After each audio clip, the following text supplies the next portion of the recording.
What is up, my butter biscuits? So in today's video, I finally have a tutorial for you guys. So I had mentioned this before that I was going to do an eyeshadow for beginners, only because I do realize when I do a lot of my tutorials, I do a lot of dramatic looks, only because I want to like show the performance of the shadows. So I normally do something like really dramatic and something a little bit more pro level, I guess you can call it. But today I'm going to do something that's really simple and easy to follow, just 3 easy steps using only 3 eyeshadows. But I am going to be using a little pop of color so that way you guys get a little bit more comfortable with color, because I do see a lot of people always saying like, oh, I'm scared to use color. So that's why a lot of people always stick with neutrals. However, I'm gonna throw a little pop of, green inside there today, as well as using neutrals, so that way you guys get to see, my way of doing something very simple. I haven't done something like this actually like ever on my channel. For some reason, I've always felt the need to like bust out a really good look, and I'm like, you know what, let me take it back to the beginning so that way you guys can follow along and see something that's actually really easy to learn, in my personal opinion. So if you guys are interested in that today, of course, go ahead and keep on watching. Make sure you guys hit the subscribe button, turn on your post notifications so that way you guys get notified when I upload a new video. Make sure you guys give this video a big thumbs up, because I would really appreciate that, and that would let me know that you guys want more tutorials. So make sure you guys give it a thumbs up if you want more tutorials, because I feel like nobody really watches tutorials anymore, but you guys have been asking for it, so I'm like, hey, here we are.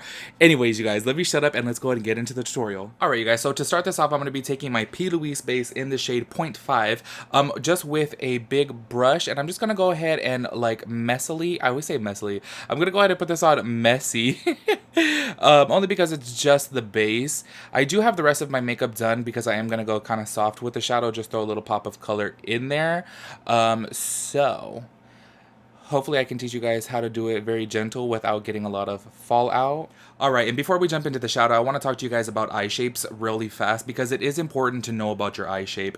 With my eye shape in particular, I do have a very prominent brow bone, so therefore it gives like the appearance of my eye being deep set. However, I don't have a deep set lid. I do have kind of a semi-hooded lid. So with that being said, I like to go ahead and take my shadow and place it a little bit higher than my crease, so that way I give the illusion that my eye is bigger than what it is. So what I'm doing right now is taking a MAC 224 brush with Soft Brown by MAC.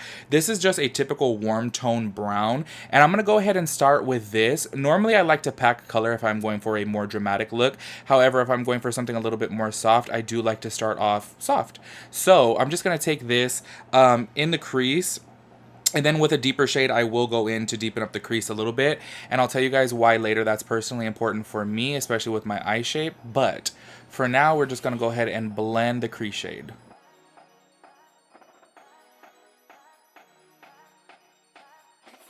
One common mistake that I see kind of a lot is a lot of people take their shadow in too far. I'm not sure if you guys saw my reaction video to Kim Kardashian doing her own makeup. She made this same mistake. She took it in big time, like here in the beginning of the eye, and that's not necessarily good, because it could mess with the balance of your eyes. So what we want to do is focus on, kind of complementing the eye, not messing with the balance. So that's what I like to do, is kind of shape out my eye when I'm doing eyeshadow, because I don't really have the best shaped eyes. So I want to enhance it, not dehance it.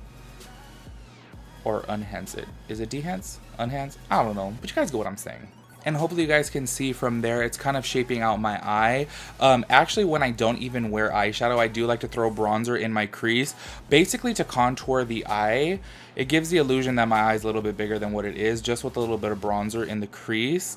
But it's all about the placement of your eyeshadow that can really mess things up or make things great. So you got to be careful. This is why I suggest going very slow with it at first. If you guys are new to eyeshadow, start off with your lighter shade first, because it's easier to put some darker shades on top of the lighter shades rather than blend out the dark shade right away. Because if you put on too much color, you guys can get like yourself in trouble and be like, oh my god, what do I do? So start off light and then go with the darks. Alright, the next thing I'm going to do is go in with a little bit more of a dense brush. This is the MAC 217 brush, and then I'm going to place this right where I want my crease to be, and I'm going to focus it right there. You guys can see that I'm lifting my eyelid with it when I do that, so I'm going to kind of poke it in that crease and then just focus the color there, because that's where I want the depth to be, and that's kind of where I'm going to create the illusion of where my lid is, even though it's not really there, but we're giving it an illusion. So just focus it there and blend it out.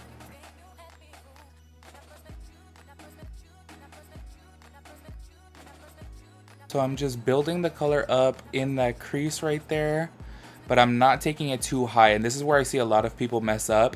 When I was working at Mac and doing one-on-one lessons, I noticed a lot of people end up taking it too high, and you want to avoid taking it too high. Like I said, we want to enhance the eye, not dehance. If dehance is a word, y'all, I don't even know, but you get what I'm trying to say. Okay, so now you guys can see where I made the crease a little bit more deep. I'm going to go back in with my MAC 224 just to run on top of that again to make sure everything is well blended. And then we're going to go in with a deeper shade, and then I'm going to go in with my pop of green. But we want to make sure that our edges are not very harsh. So we're just going back on top just to run a quick little buff over that.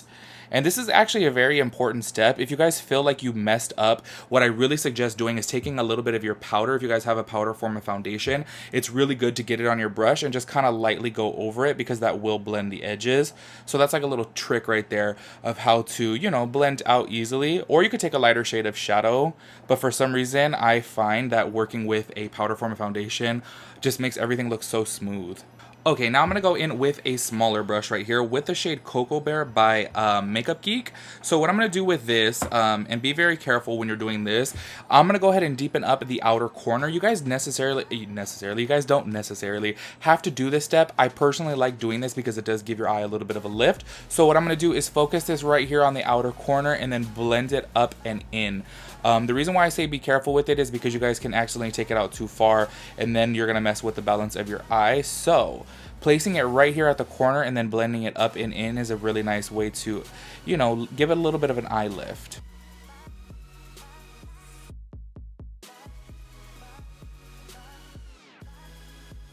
And if you already have your foundation on, it's easy to just pack it like this, so that way you make sure the color is there and then go ahead and blend it.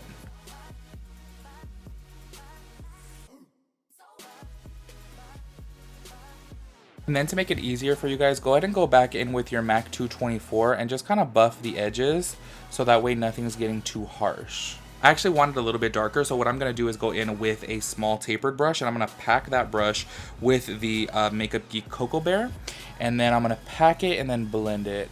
That one was just a little bit too fluffy, so therefore I was dispersing more product, like blending it out more, as to where I do want it a little bit more dark, just to create some definition.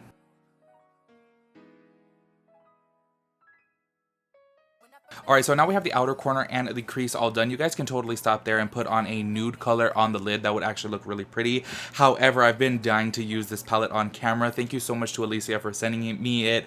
I love it. Like, literally, I swatched it and put some on my eye, and I'm just like, oh, this is my first Pat McGrath palette. However, I did just recently order the Divine Rose 2. Thank you so much to Victoria for that. So what I'm going to be going in with is this green right here. However, it's like one of her, like, I think she calls it like a triple chrome or something. It has like 3 different like shifts to it. So hopefully on camera it picks up green. If not, I will put a different green on top, because I am wanting a little pop of green with this, and I feel like it'll look good with the red backdrop like it's Christmas up in here. So what I'm going to do, and to make it really easy, is just go ahead and take a flat brush. This is one of my favorite flat brushes ever. This is the MAC 239.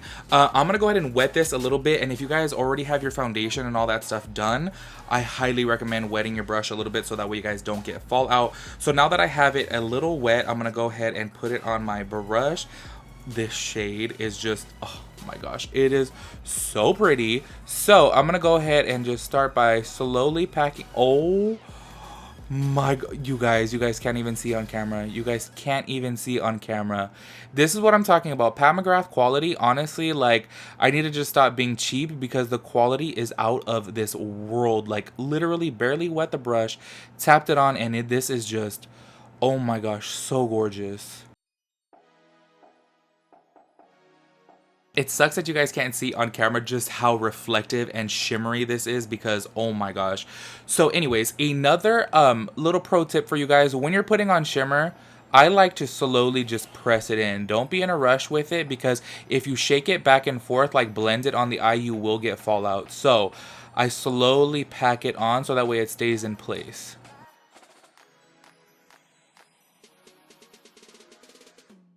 Alright, so if you guys have an eye like me where you guys have a little bit of deep setness, which I think most girls don't, but if you're a guy watching this, guys' brow bones tend to be a little bit more prominent and stick out a little bit more. This is where things get a little bit messy for me. If you guys have a little bit more of a forward eye, it's very easy for you guys to just go ahead and pack on your color and then slowly blend it out. However, with me, if you guys see I look straight and it totally kind of gets a little bit messy right there. So what I like to do is go in with my crease shade as well as my outer corner shade and kind of blend on top of that. So that way it kind of smokes it up a little bit. So you have to be very careful with this because blending on top of shimmer can get very, very messy. So I'm going to softly do it. Alright y'all, so I went ahead and did my other eye off camera as well as put on some lashes. I know I said we're only going to be using 3 shadows, however I saw this Makeup Geek eyeshadow that I haven't used in forever called Karma, and I want to use that as my tear duct. So, I do apologize, technically it's 4, but just consider this a highlight. But this just looked really cute because it has a shift of green. It's kind of like a goldy green, and I'm like, you know what? This will be bomb as a inner tear duct highlight, which, yep, I really, really like that. I feel like it plays off that green by Pat McGrath really, really well. So anyways, what I'm going to do right now as soon as I pack this on is I'm going to go ahead and smoke out my lower lash line. We'll kind of smoke it out. With this look, I don't want to do something like too dramatic because I feel like, okay, to some of you guys this may be like, you know, a little bit more dramatic. However, to me, I'm not saying this is natural, but it's not really dramatic, you know. It's just the pop of green that like makes it stand out. So I don't want to do something too crazy because to me, this is like a little natural pop of color. Not natural, but it's just a little pop of color, okay? Anyways, you guys, what we're gonna do right now is go ahead and start off with a flat brush. This is the MAC 242. I'm gonna be taking it with the shade Cocoa Bear, which is what we use in the outer corner. I'm gonna go ahead and place this up against my lower lash line right here, and then I'm just gonna go ahead and dab it so that way we don't get any fallout. Move kind of slowly when doing this if your foundation is already done. And I highly recommend you do this. I see a lot of people who do their eyeshadow who don't do a lower lash line. And y'all, I'm going to show you guys on this eye. I'll do the other one off camera. But I'm going to show you guys what a difference the lower lash line makes when having eyeshadow on. It just like enhances the eye so much more. So if you leave it naked, it just, I don't know, it just doesn't look very good in my personal opinion. Now what I'm going to do is go in with a small blending brush with the crease shade, which was the MAC Soft Brown, and just kind of blend that so that way we get a little smokiness. Then I'm just going to put a little bit of nude eyeliner in my waterline.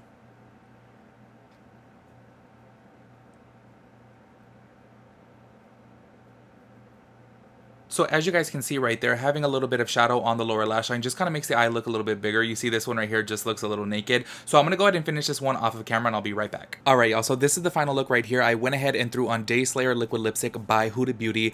As well as for my foundation, I'm actually just wearing the Makeup Forever Matte Velvet Skin Powder with the Marc Jacobs bronzer. And then I threw a little bit of this eyeshadow right here that I don't know the name of as my highlight. So yes, this is the final look. Hopefully you guys like the way it turned out. It's very simple, very easy. So hopefully you guys learned something a little bit new today. If you guys want me to do any other tutorials, please let me know down in the comment section below. If you guys want like a cut crease or something a little bit more dramatic, I'm definitely down to do more tutorials. Just to be really honest with you guys, the reason why I never really do them is because nobody ever really watches them. So I'm just kind of like, what's the point, you know? But if you guys want that, definitely let me know. And if there's enough requests, then I will definitely do more tutorials. So anyways, you guys, let me know if you guys recreate this look or if you guys learned anything new today. I would really appreciate that. So let me know down below and I'll catch you guys in my next video. Peace out, Girl Scout.